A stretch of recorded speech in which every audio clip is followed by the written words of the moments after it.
Most people think the desert kills you with heat. They think it drains you slowly, makes you careless, lets the sun do the work. That is not what happened that night. I am recording this because the men who were with me cannot. Their names will not be found in any official report. What remains of them was never meant to be identified. If you are listening to this, understand one thing clearly. This is not a story about folklore. This is not a legend passed down to scare children. This is a story of a night where grown men were slaughtered in Arizona by something that understood us better than we understood it. I am speaking to you now because you are safe. For the moment, you are sitting somewhere with walls, with light, with distance between you and the desert. I need you to stay with me because what I am about to describe does not announce itself. It does not rush. It waits until you believe you are not alone anymore. Before I tell you what it looked like, I need you to understand how it behaved. It did not attack like an animal. It did not charge, scream, or chase. It studied where we stood. It listened to how we spoke to one another. It learned which man would turn first when his name was spoken in the dark. If you want to understand how intelligent predators hunt humans, you need to hear this from someone who was inside the circle, not from someone repeating a second-hand warning. And if you are new here, this is where I ask you to do something important. Subscribe to this channel. These stories are not fiction and they are not shared twice. When a record disappears, it is gone.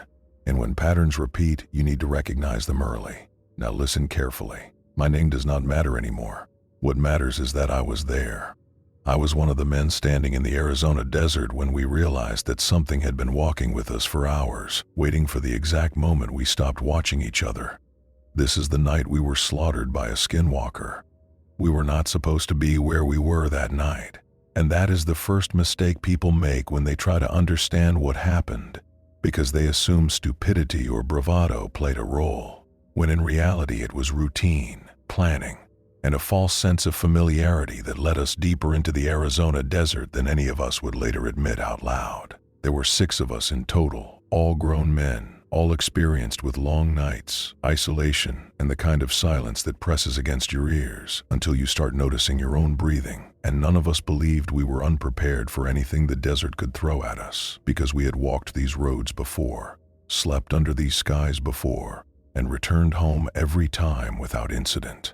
The land looked the same as it always did. Endless stretches of sand and stone broken only by low shrubs and distant rock formations that lost their shape once the light began to fade. And as the sun dropped behind the horizon, the air cooled quickly, replacing the heat with a hollow stillness that felt less like calm and more like something holding its breath. We parked the truck near an old service road that no longer led anywhere, cut the engine, and stood there for a moment longer than necessary, listening, not because we heard anything unusual, but because instinct demanded confirmation that the silence was real, and not the kind that forms when something nearby is deliberately quiet.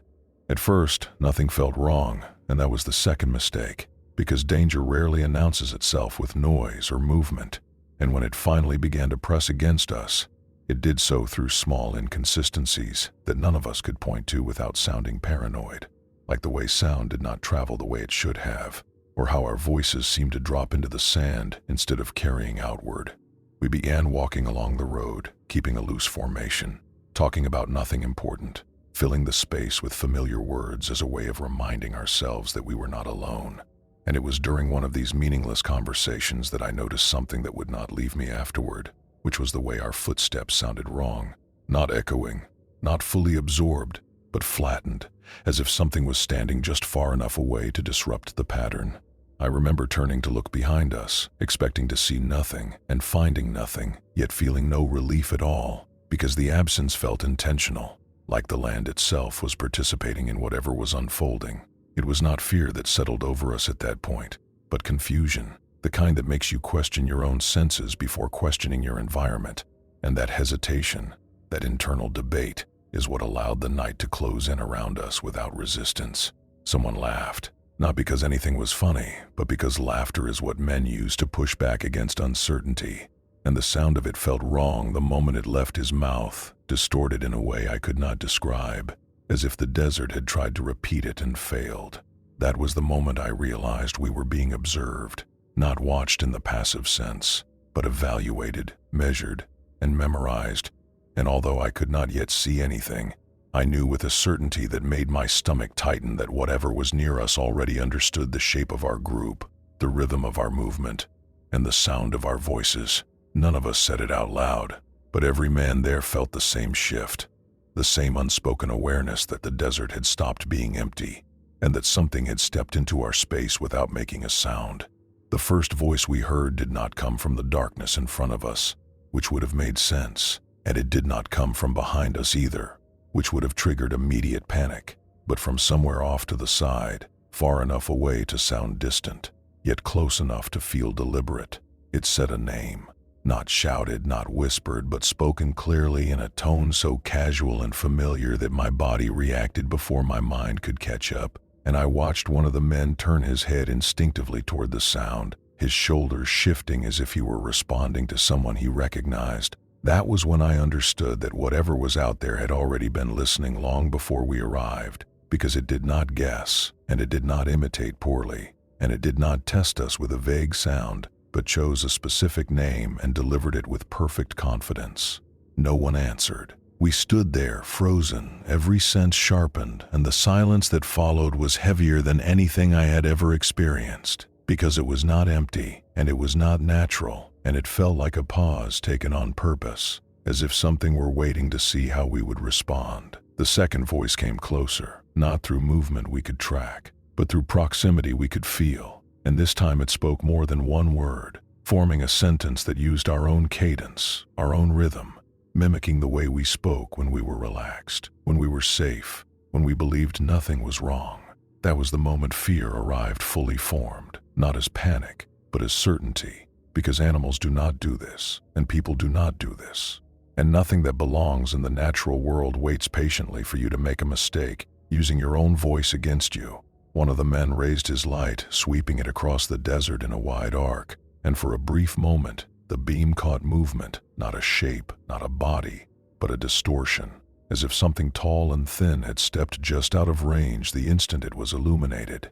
The voice stopped. That silence was not relief, because it felt like the end of an evaluation, like a decision had been made, and I remember thinking with horrifying clarity that whatever was with us no longer needed to speak because it had learned enough. We tried to regroup, tightening our formation, speaking louder, saying each other's names out loud, but the sound of our voices only seemed to make the darkness feel closer, as if it were pressing inward, drawn to the noise rather than repelled by it. The first scream came from the far end of the group, sudden and violent, cutting off as quickly as it began, and when I turned toward it, there was nothing where a man had been standing seconds earlier. No struggle, no movement. Only disturbed sand and the lingering echo of a voice that had not sounded human at all. That was when the slaughter began, not as chaos, but as efficiency, because whatever hunted us moved through the group with purpose, separating us, silencing us, using confusion and imitation as weapons more effective than speed or strength. I ran, not because I believed I could escape, but because survival is a reflex that does not wait for logic, and as I ran, I heard my own voice calling my name from somewhere behind me, perfectly matched, perfectly timed, and close enough to make my blood turn cold. I did not look back. I do not know how long I ran before I realized that the sound of my footsteps no longer matched my movement, because the desert has a way of erasing distance, making every direction feel the same once panic begins to narrow your focus and strip your thoughts down to nothing but forward motion and breath. The ground beneath me shifted from packed dirt to loose sand, forcing my pace to slow despite every instinct telling me to push harder. And it was in that moment of physical resistance that I became aware of something moving parallel to me, not chasing, not closing the distance, but maintaining it with an ease that made my lungs burn with a deeper kind of fear. I could hear it breathing, not the heavy, ragged breathing of exertion, but a measured sound, controlled and steady, as if whatever followed me was not affected by the terrain, the darkness, or the fear that was tearing through my body, and that realization made it clear that running was not changing the outcome, only delaying it. The voice returned, closer now, and this time it did not call my name from behind me, but from somewhere ahead, matching my pace, matching my rhythm, speaking with my own inflection, as if it had already rehearsed this moment and was simply executing a plan it had perfected long before I took my first step into the desert. It said my name the way my brother used to say it when we were kids, stretching the sound slightly at the end, turning it into something familiar and disarming. And for a fraction of a second, my body responded before my mind intervened, my head turning toward the sound in a reflex I could not stop. That was when I saw it.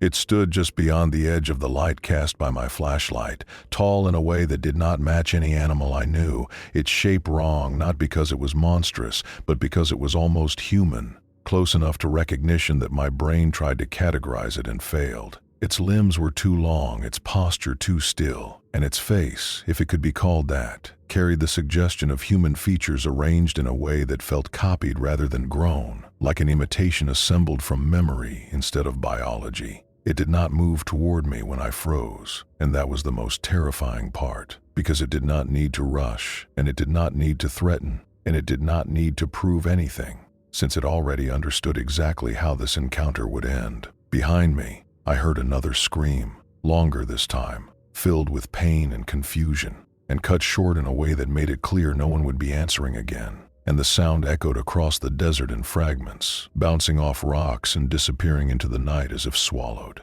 The thing in front of me tilted its head slightly, listening, and for the first time I understood that the voices it used were not tools of deception alone, but a way of learning, a method of recording fear, tone, and timing, refining its understanding of how humans break apart when isolated. I backed away slowly, my legs trembling, my mind screaming at me to move, to run, to do anything.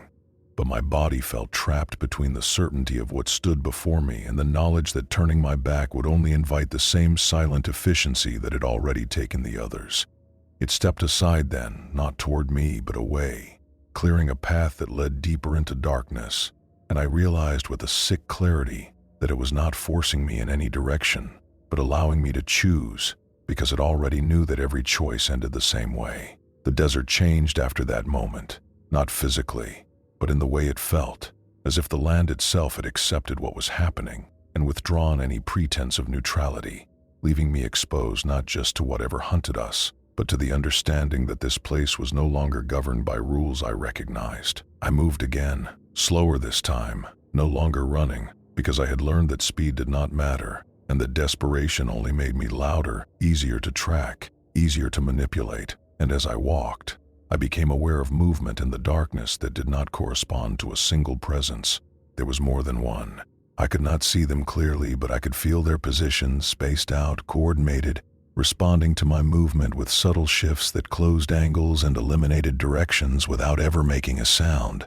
And that was when I understood that the slaughter had not been random or chaotic, but planned, rehearsed, and executed with an intelligence that treated us less like prey and more like variables.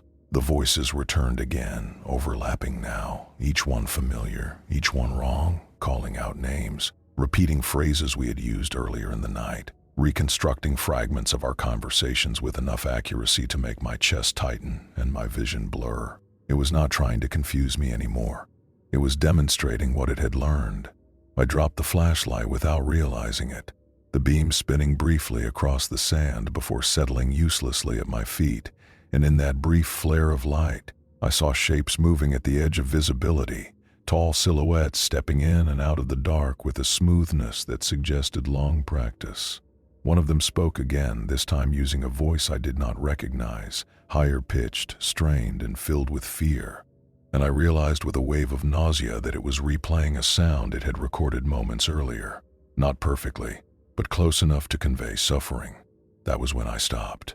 Not because I believed stopping would save me, but because I understood that continuing would only provide more material, more sounds, more reactions for them to study. And in that stillness, I felt something shift, like disappointment, like impatience, as if my refusal to perform had disrupted their process.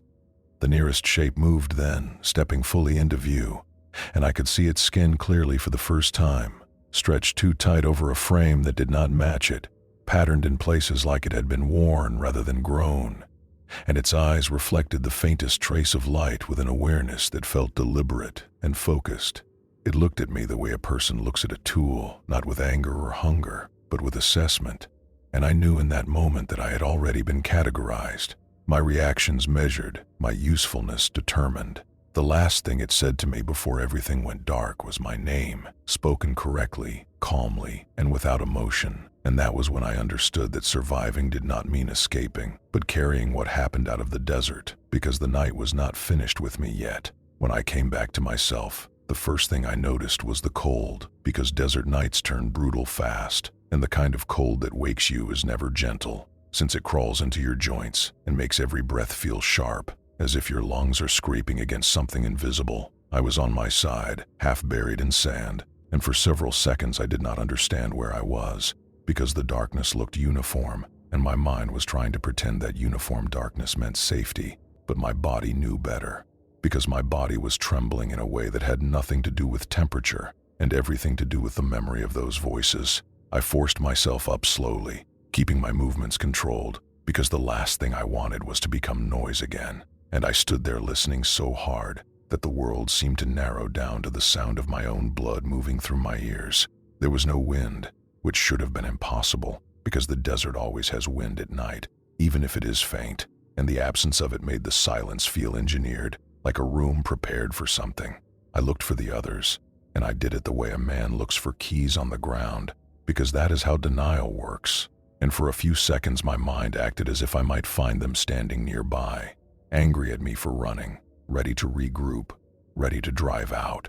But as my eyes adjusted, all I saw were disturbed patches of sand and the faint drag marks that made my stomach drop, because they did not look like footprints, and they did not look like struggle, and they did not look like anything human.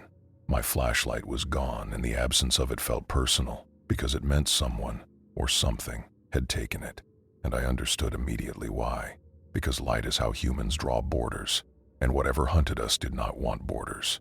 I turned in a slow circle, trying to orient myself, trying to remember the direction of the truck, trying to find any landmark that would cut through the sameness, and as I rotated, I caught a sound so faint I almost dismissed it as imagination, because it was not a footstep and it was not a voice, but something like a soft click, repeated with a rhythm that was too consistent to be random. I froze again, and the clicking stopped, and that instant response confirmed what I already knew, which was that the sound had been intentional and the pause had been a reaction to my reaction, which meant that whatever was out there was still watching and still testing. I began walking, choosing a direction at random because there was no safe choice, and as I moved, I kept my breathing measured, forcing my exhale to stay quiet, forcing my thoughts to stay functional, because panic would only give them what they wanted, and I did not know what they wanted, which made every decision feel like stepping onto a thin layer of ice. Then the voice returned, but it did not come from one place. It came from 3 places at once, spaced out like a ring, each voice slightly delayed from the other, like an echo that did not follow physics, and they all spoke the same sentence in the same cadence, using a familiar phrase one of the men had said earlier that night, a phrase that had meant nothing then but now felt like a signature. The sentence was calm, almost conversational, and it was directed at me with the confidence of something that expected compliance, because it had learned that humans respond to certainty, and the certainty in those voices was the certainty of a thing that had already seen the ending. I wanted to cover my ears, but I did not, because I understood that blocking sound would make me weaker, and instead I kept walking, knowing that every step was being allowed, and that the only reason I was still alive was because someone wanted me alive for a little longer. I found the service road again by accident, not because I remembered where it was, but because the desert, in its cruelty, occasionally gives you structure just to make you believe you can solve it, and the moment my foot hit packed dirt instead of loose sand, a wave of hope tried to rise in my chest. I crushed it immediately, because hope makes you careless, and carelessness is the opening predators wait for. And as I followed the road, I realized that the road itself was not leading me to safety, but funneling me into a corridor of darkness, because the rock formations on either side had grown taller, and the space between them had tightened until the night felt less like open desert and more like a passage. It was in that passage that I began to smell something metallic. The scent was faint at first, then stronger, and it carried the unmistakable sharpness of fresh blood, which meant I was not moving away from what happened but toward it, And I remember thinking that the slaughter was not behind me, because the slaughter had not been a moment, but a field, a zone, a presence that could extend and retract around you as needed. I slowed down and I tried to step lightly, and I tried to listen for anything that would warn me. But the warning never came in the form I expected, because the desert did not crack, and the rocks did not shift, and no animal noises rose in alarm, and the quiet stayed perfect, which told me I was not in a natural place anymore. Then I saw something on the road. At first it looked like a bundle of fabric, the kind you might find blown out of a truck bed.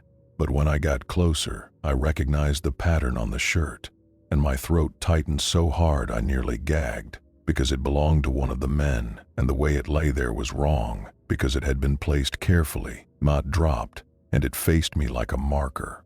I stopped again, and the moment I stopped, I heard a new sound, closer than any voice had been so far, and it was a soft shuffle, like something dragging fingertips across sand, and that sound made every hair on my body lift, because it was intimate, too close, too quiet, and it carried the implication that something was moving without urgency, because urgency was unnecessary. A voice spoke from the darkness to my left, and it used my own tone again, but this time it did not call my name, and it did not imitate my brother's cadence, and it did not use any of our earlier phrases, because it did something worse. It laughed. It laughed the way I laughed earlier in the night, the reflexive laugh meant to push back against uncertainty, and it reproduced it with a precision that felt humiliating, because it meant my fear response had been studied and stored and turned into a tool. And the laugh was followed by a sentence that sounded like something I might say to myself when trying to stay calm. It sounded like comfort, and it was spoken like a trap.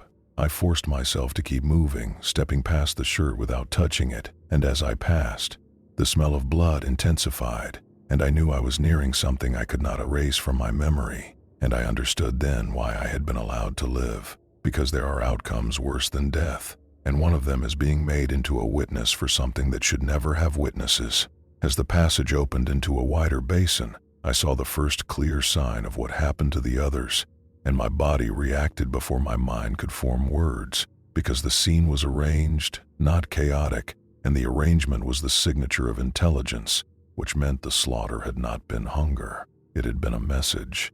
I stood at the edge of the basin and realized that what I was looking at had been arranged by something that wanted me to understand it, because the scene did not have the messy randomness of panic or the scattered signs of a struggle, and it did not look like the aftermath of animals, since animals tear and drag and feed with urgency, while this looked deliberate, measured, and finished.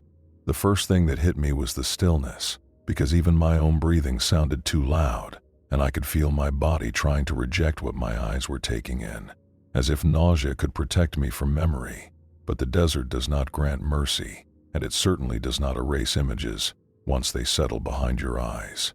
I saw one of the men's boots near a cluster of stones, positioned upright as if someone had placed it there carefully, and the detail was so wrong that it broke something in my mind, because the boot should have been kicked aside or half buried, not displayed, and I understood that the display was the point, since it forced a human interpretation, and it forced the conclusion that the thing that did this understood symbolism. I moved forward slowly, keeping my hands visible and my posture controlled, not because I believed the thing watching me cared about my respect, but because my body had shifted into a kind of survival etiquette, the way you behave when you know you are being judged, and you hope that obedience might buy you seconds. The smell of blood was stronger now, but it was not wild or overwhelming, which told me enough time had passed for the air to settle, and that meant I had not arrived in the middle of slaughter, but at the end of it, which was worse, because it meant the predator had completed its work and was now watching me with the calm attention of something waiting for the next phase.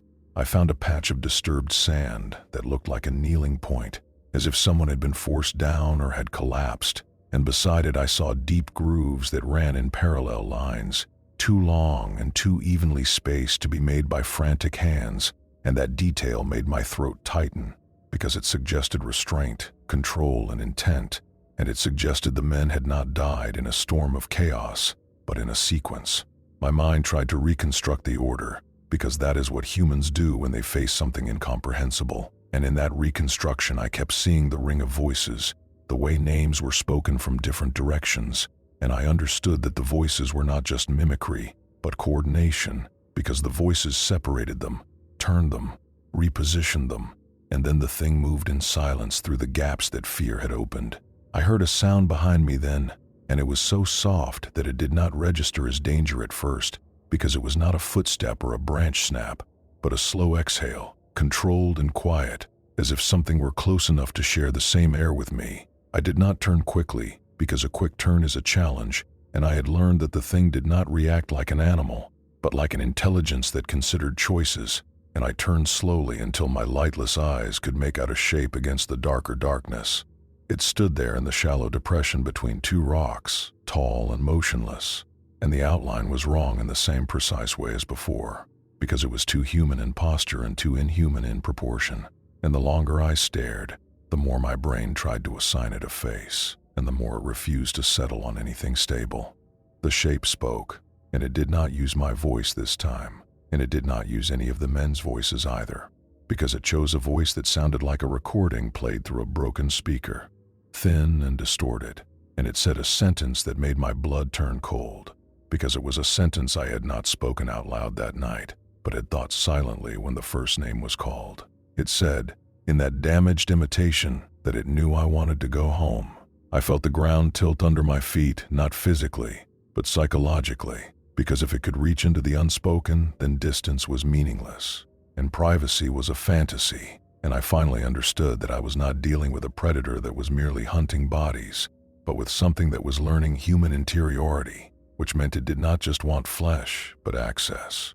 I backed away from the basin without turning my back fully, and I did it with the careful slowness of a man stepping away from a cliff, because I understood that sudden movement could trigger a response, and I did not know what the response would look like, and not knowing was the worst part, since imagination fills gaps with the most efficient terror it can produce.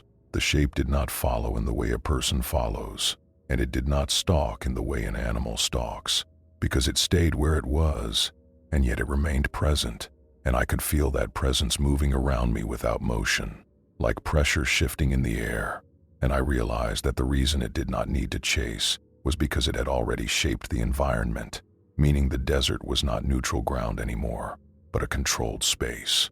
The voices returned again as I reached the narrow passage, but they were quieter now, closer to conversational volume, and that change was intentional, because shouting is used to startle, while softness is used to lure, and each voice spoke as if it were beside me, as if a companion were walking in step and offering reassurance. One of the voices used the tone of a friend, speaking my name in a way that sounded concerned rather than predatory, and it told me to stop and breathe, because I was safe, and the sentence was so convincingly human that my body responded with a brief, involuntary loosening, and in that small moment of release, I understood the true function of mimicry. It was not just deception, and it was not only a hunting tactic, it was a way to get consent. It was a way to make a man choose the thing that would destroy him. I kept walking anyway, and I forced my breath to stay steady, and I spoke out loud to myself in a low voice, not because I believed words would protect me, but because I wanted my real voice to anchor me in reality, and I wanted to drown out the imitation that kept trying to step into my mind. As the passage opened, I saw the service road clearly, and beyond it I could make out the faint silhouette of the truck in the distance, and the sight of it triggered a surge of hope that felt almost painful, because it reminded me of normal life, of engines, of lights, of momentum, and for a moment I believed that if I could reach the truck I could turn the key and erase the desert behind me. I started moving faster, and that was my mistake, because speed creates noise, and noise creates predictability, and predictability is exactly what an intelligence uses to place itself where it needs to be. Before I reached the truck, the driver's side door moved. It opened slightly, then wider, as if someone were inside pushing it out with a slow hand, and I stopped so hard that my legs nearly gave out, because I knew no one else was alive to open that door, and the movement was too smooth, too controlled, too casual to be caused by wind. A voice came from inside the truck, and it was the voice of one of the men, clear enough that my brain tried to accept it, and the voice said my name and told me to get in, because we had to leave now, and the sentence landed in my chest like a hook. I stood there staring at the dark interior, and I realized that the thing had learned more than voices and names because it understood the structure of rescue, and it was recreating it with precision. And the door was not an invitation to escape, but a threshold. I took one step forward, then another, and I felt my mind arguing with itself, because one part of me wanted to run, and one part of me wanted to believe, and that internal conflict was exactly what it had engineered, since hesitation is where control happens. Then I saw the hand. It rested on the edge of the doorframe, fingers too long, joints wrong, skin stretched in a way that suggested it had been borrowed, and the hand was perfectly still, as if it had been placed there as a final test, because it wanted to see whether my need for safety would override my ability to recognize the obvious. I did not get in. I stepped back and I watched the door slowly close on its own, and in the silence that followed I heard something shift inside the truck, not like a person repositioning, but like a shape settling into place, and I understood that the slaughter had never been the ending. The slaughter had been the beginning. I backed away from the truck and forced myself to look at the ground instead of the door, because I understood that staring into the dark interior was exactly what it wanted, since humans fixate on openings when they are desperate, and openings are how predators guide attention away from what matters. The road felt different under my boots now, harder, more defined, which should have grounded me. But instead it made everything feel staged, like I had stepped from wilderness into a set built to mimic safety, and that artificial sense of structure made my stomach twist, because nothing in that night could be trusted once the imitation began. I needed light, and I needed distance, and I needed something that did not rely on voices or silhouettes. So I started moving along the service road away from the truck, not toward it, because the truck had become a trap, and the idea of shelter had become the weapon being used against me.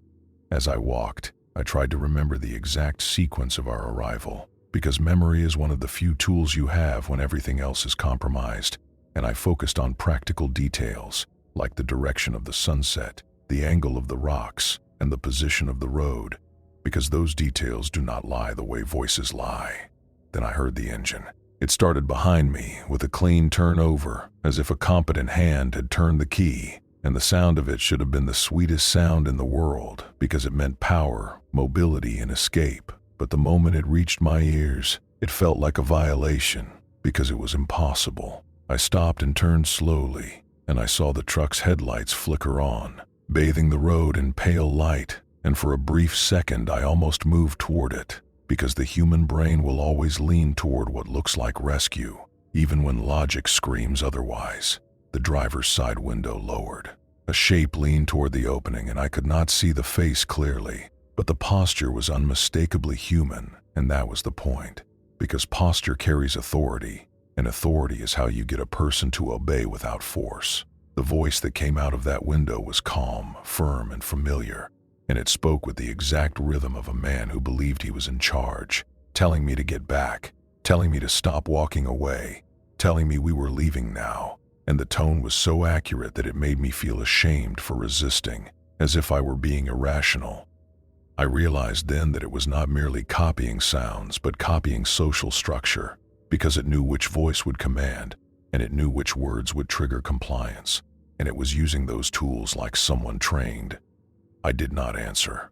I kept walking and the headlights followed. They did not speed up or cut me off, and that restraint was intentional, because pressure works best when it is consistent, and the truck rolled behind me at a slow pace, keeping its distance the way a shepherd keeps distance from a herd, guiding with presence rather than force. The road ahead narrowed into a shallow wash, and the terrain forced me slightly to the right, and I understood with dread that the truck was not just following but steering me, using the road itself as a funnel, and I felt the trap tightening without a single physical touch. Then the voice changed. It used my voice again, and it spoke from inside the truck as if I were already there, as if I had already given in, and it said a sentence that made my skin crawl because it was spoken in the tone of relief, the tone a person uses when the hard part is over. It said that I was safe now. That was when I realized the goal was not to kill me immediately, because if it wanted that, it could have done it already. And the true goal was to make me cross a threshold willingly, because whatever it was, it wanted entry, and entry achieved through consent is stronger than entry achieved through force. I felt my throat close as I kept walking, because I understood the shape of the game, and I understood that the only way to win was not to accept any version of comfort it offered, no matter how convincing the costume. The wash opened into a wider stretch of desert road, and for the first time that night I saw a faint line of lights in the far distance, low on the horizon, which meant there was a settlement somewhere, and the sight of it hit me like water hits a man who has been dying of thirst. The truck behind me paused. Its headlights stayed on, but the engine sound lowered, and the pause felt deliberate, like the thing inside had noticed my attention shift, and it was deciding whether to continue the chase or change tactics, and that moment made my stomach turn, because it confirmed again that I was not dealing with instinct but strategy. I started walking faster toward the lights, and I kept my eyes fixed ahead, refusing to look back, because looking back was how it got inside your mind, and if it got inside your mind, it could rewrite what you believed you were seeing. The voice did not call my name this time. Instead, it started speaking like a narrator, describing what I was doing in real time, and the words matched my movements so perfectly that it felt like a hand sliding across the back of my neck, because the precision of it meant it was close enough to observe every shift in my posture. It said that I was tired, and it said that I was scared, and it said that I was going to make a mistake, and each sentence landed like a prediction, not a taunt, and the predictive tone was the cruelest part, because it implied inevitability. The road bent slightly, and I saw a small building ahead, a structure that looked abandoned at first, but as I got closer I recognized it as an old roadside station, the kind that used to serve travelers before the newer highways made places like this irrelevant. There was a single porch light on. It should not have been on, because the building looked dead, and the light made no sense, and yet the light was the most seductive thing I had seen all night, because it offered a simple promise, which was that someone was awake. I slowed down.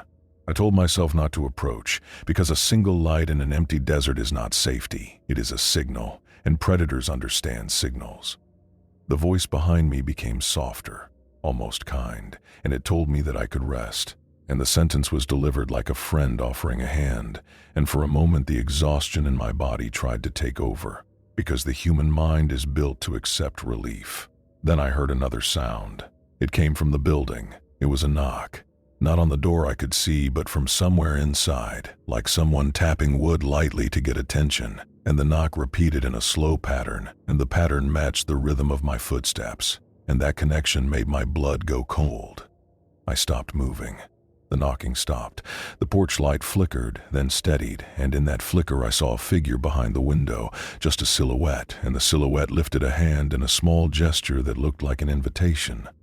I stood frozen because I understood what was happening, and I understood it with a clarity that felt like being stabbed, because it was offering me shelter from itself while still being itself, and that is the most effective form of control.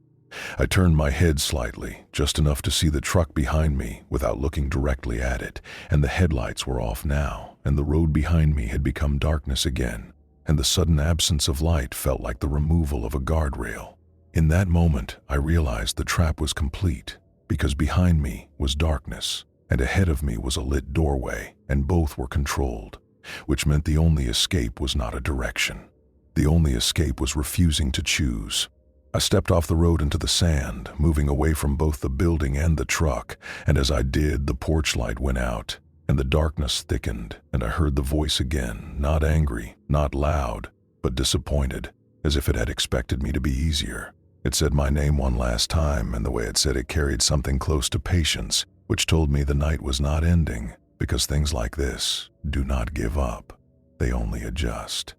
I kept moving through the sand with the lights behind me because I had finally accepted that the road was not my friend and that shelter was not neutral. And once you accept that, you stop looking for comfort and start looking for patterns that do not belong. The desert at night has a natural rhythm, because even in silence there is life, and you hear wind shifting, and you hear distant animals, and you hear your own movement echo off stone. But that night the rhythm kept collapsing, as if the environment were being muted whenever I paid attention, and then restored whenever I relaxed, and that alone was enough to tell me that the silence was being managed. I walked for what felt like hours, but time does not behave normally when fear becomes your only clock. and I measured distance by the ache in my calves and the dryness in my throat, because I had stopped trusting my sense of direction, and I had stopped trusting the sky, since even the stars felt like they were watching with a stillness that had meaning. At some point I saw the lights of the settlement again, but from a different angle, lower now, and I understood that I had been walking in a wide arc, which meant the landscape was doing what it always does to exhausted people, because it turns the world into repetition, making you feel like you never move forward. Then I saw something that cut through the repetition. I saw a fence line. It was old wire, half buried, running toward the settlement like a guide, and the sight of that fence created a thin thread of logic in my mind, because fences are human, and human things follow human purposes, and I told myself that if I followed it, I would eventually reach a place where a person might exist. As I reached the fence, the voice returned in a way that made my stomach drop, because it did not speak from behind me or ahead of me, and it did not call from the dark, but from the exact space where my thoughts had been, and it spoke a sentence that completed what I had just told myself internally. It said that fences lead to people. My hands went cold, and for the first time that night my fear turned into something sharper, because I realized the thing was not only copying voices and building traps, but tracking my decision-making, and that meant there was no such thing as a private plan, and no such thing as a hidden strategy. I took my hands off the fence and stepped back, because I could not shake the feeling that touching human structure was the way it attached itself to a person. And as I stepped away, I heard movement on the other side of the wire, slow and controlled, like something pacing at the same speed I had paced. I did not see it, but I felt it, and I knew it was there, because the air changed the way it changes when a body is close, even if you cannot see the body. And that proximity felt like a hand hovering over my shoulder. I kept walking parallel to the fence without touching it, and the voice began to shift through tones like someone scrolling through stations, trying different cadences, testing which one would soften me, which one would weaken me. And it used a woman's voice for a moment, then a child's voice, then a man's voice that sounded like authority, and every time it spoke, it was not asking, but offering. It offered help. It offered water. It offered the sound of someone calling for me from the lights ahead. I did not answer, and I did not turn, and I kept my eyes fixed on the horizon, because I understood that attention was the currency it traded in. And the moment I gave it attention, I gave it shape. The lights grew closer, and I saw outlines of buildings, and I saw a vehicle parked near one of them, and I saw a person standing by a doorway. And for a moment my whole body surged toward relief, because relief is a drug, and my mind wanted it more than it wanted truth. Then the person by the doorway lifted a hand and waved. The wave was too slow, the posture was too still, and the porch light did not cast shadows the way it should have, which meant the figure was not where the light said it was. I stopped, and the figure stopped. I took a step back, and the figure did not move toward me, because it did not need to, and the voice beside me, right at the edge of my hearing, spoke with the calm satisfaction of something that had proven its point. It told me that I could not tell the difference anymore. That sentence hit harder than any threat, because it meant the slaughter was not the end goal, and it meant the end goal was contamination, and once you are contaminated, every door becomes a question and every voice becomes a test, and you carry the hunt with you into the world. I did not go to the doorway. I turned away from the lights and walked into the darkness again, because I would rather face the desert than walk willingly into a trap wearing a human face. Behind me, the settlement lights went out one by one, not like a power failure, but like someone closing eyes. And in the dark that followed, I heard the softest laugh, close enough to feel on my skin, and it was my laugh, copied perfectly, and the sound told me the night was over, but the Skinwalker was not. If you made it to the end, do not treat this like entertainment, and then forget it the moment the next video starts, because the point of stories like this is not shock, but pattern recognition, and patterns are the only warning you get when something intelligent learns how to wear what you trust. If you have ever been out at night and heard your name called from a direction that did not make sense, you should remember this, because predators do not need speed when they have patience, and they do not need claws when they can get you to step forward on your own. Subscribe if you want more reports like this, because this channel does not chase fantasy, and it does not soften endings. And if you want to support the work, leave a comment with the word roads, so I know you are one of the people who understands what the dark actually does to the mind. And if you are listening to this alone at night, I want you to do one thing before you turn off your screen, because it matters more than you think. Do not answer a voice outside your door unless you can see the face that matches it, because once something learns your voice, it does not have to break in. It only has to be invited.